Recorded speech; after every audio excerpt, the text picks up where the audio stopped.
Para se të fillojmë me videon, do ju ftoja të abonoheshit në kanalin ton Thënie për Jetën dhe të klikoni sipërziles për të marrë njoftimet e videove tona më të reja. Faleminderit. Sekreti i bukurisë. Merrni pak aloe vera dhe e përdorni në këtë mënyrë. Aloe vera është një bimë që rritet në shumë pjesë të botës. Bima, megjithëse të trasha të mbushura me një substancë gjelatinoze, gjendet në shtëpinë e shumë njerëzve si bimë zbukuruese. Gjeli nga gjethet e aloe verës është shumë i shëndetshëm për flokun dhe trajtimin e problemeve si dermatiti. Aloe vera është e përdorur për plagët të lëkurës dhe djegjet që në kohët e lashta. Përveç lëkurës, aloe vera forcon flokun dhe përmirëson lëkurën e kokës, ndaj problemet të tilla si ekzema dhe kërpullat mund të mbahen larg. Në këtë video, sipas Brightside, do ju sillim disa nga përfitimet e aloe verës për flokun edhe lëkurën tuaj. Ajo lehtëson kruajtjet e lëkurës së kokës. Dermatiti seborik është një term klinik për zbokthin. Tregohet se skuqja e lëkurës së kokës dhe floku mund të trajtohen me aloe vera.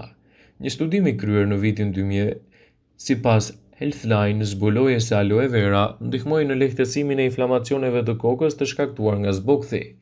Acidet yndyrore të gjetura te aloe vera kanë veti antiinflamatore.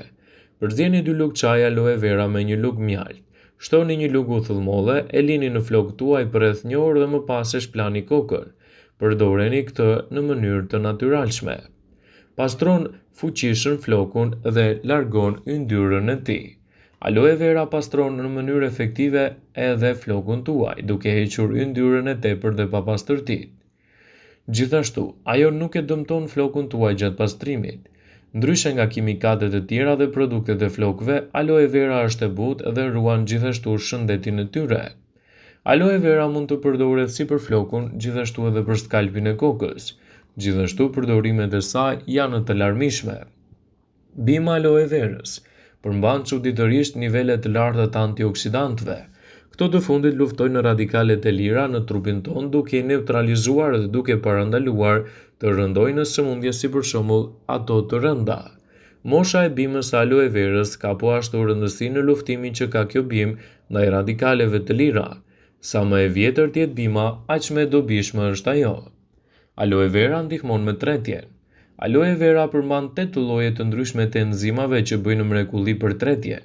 Veçanërisht enzimat që ndodhen te aloe vera ndihmojnë në coptimin e sheqerit dhe yndyrnave, të cilat shkaktojnë probleme në tretje. A i dini se aloe vera përmban 19 nga 20 aminoacidet natyrale që kërkon trupi i njeriut? Trupi ynë prodhon vetëm 12 nga këto aminoacide të domosdoshme, dhe të tjera mund të merren përmes konsumit të pijeve dhe ushqimit.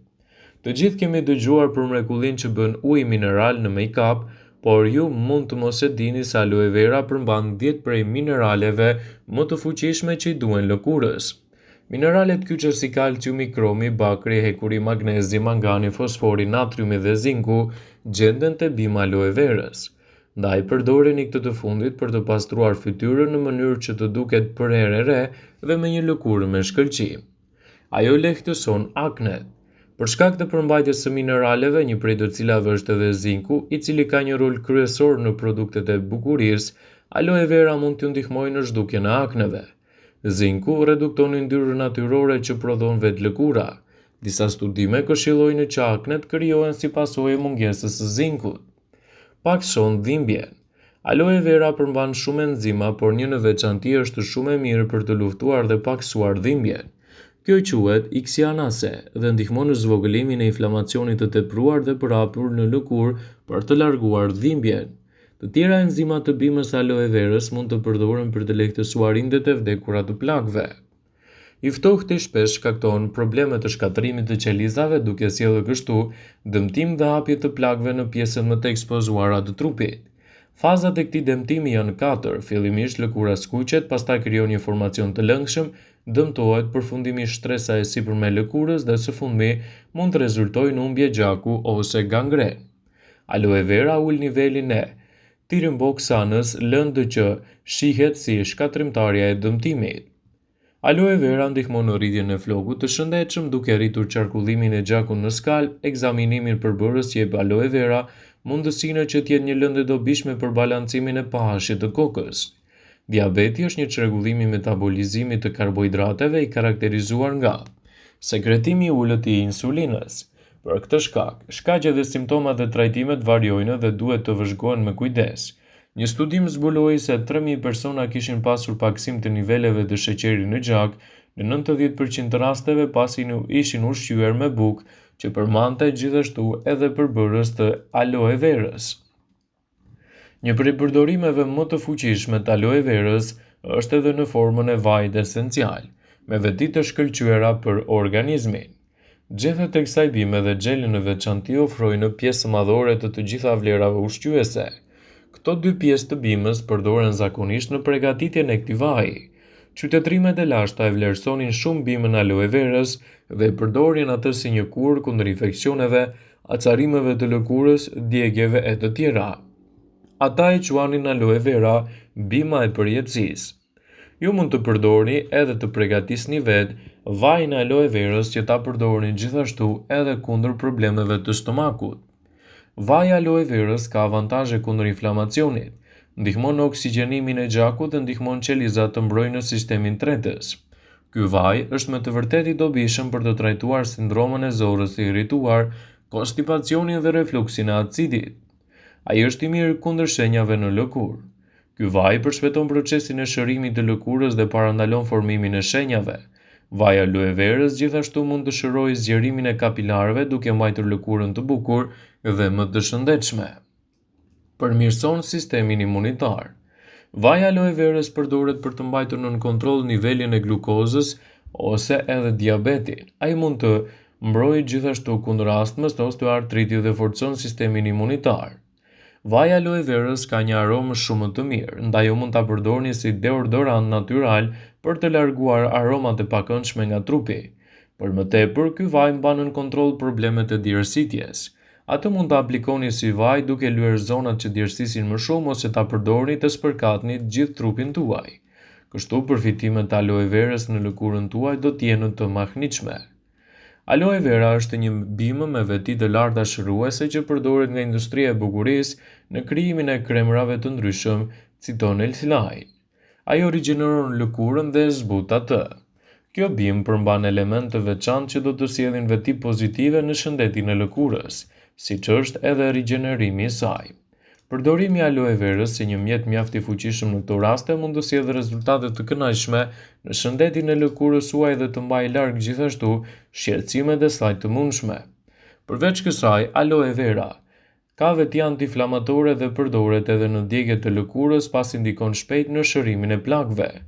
Xheli i aloe verës ndikon që të jetë gjithashtu edhe lëkura pa shenja dhe pika. Aloe vera ndihmon lëkurën edhe nga dëmtimet e objekteve të mprehta. Gjithashtu kjo bimë përmban beta-karoten, vitaminën E, të cilat janë të mira kur bëhet fjala për rrudhat. Prandaj, xheli i aloe verës përdoret në krijimin e kremrave anti-rrudh. Përdorimi i xhelit me gjethe aloe vera mund të ndihmojë kundër akneve. Vitamina E bën aloe verën një bimë që mundëson shkëlqimin e lëkurës dhe gjithashtu sjell përfitime të mahnitshme për shëndetin tuaj. Aloe vera mund të përdoret për të zbutur djegjet nga skuqet e diellit. Ajo gjithashtu mund të përdoret për të zbutur pickimin e insekteve dhe alergjive. A i dini se aloe vera gel mund të zvendësojë kremra si hidratues i përditshëm në lëkurën e thatë. Aloe vera gel është i njohur gjithashtu si një minimizues i shfaqjes së rrullave. Ajo mund të ndihmojë edhe në lehtësimin e çështjeve të lëkurës si ekzemat, psoriaz e të tjera. Pirja e lëngut të aloe verës në mbikëqyrjen e një eksperti mund të përmirësojë dispepsin, kapslëkun dhe simptoma të tjera të zorrve dhe ndihmon gjithashtu në lehtësimin e ulçrave të stomakut, hemoroideve, infeksioneve të traktit urinar, kolitit dhe çështjeve të prostatës. Vëmendje, ju bëjmë me dije se informacionet në këtë video kanë për qëllim që të plotësojnë, të mos zhvendësojnë këshillat e mjekut tuaj ose ofruesit të kujdesit tuaj shëndetësor, dhe nuk kanë për qëllim që të mundësojnë të gjitha përdorimet e mundshme, masat paraprake, ndërveprimet ose dhe efektet e tyre negative në shëndetin tuaj. Pasi ta dëgjonit këtë video, do ju ftoja t'i bënit like dhe ta shpërndanit atë në profilin tuaj në mënyrë që të informohen dhe miqtë e tu.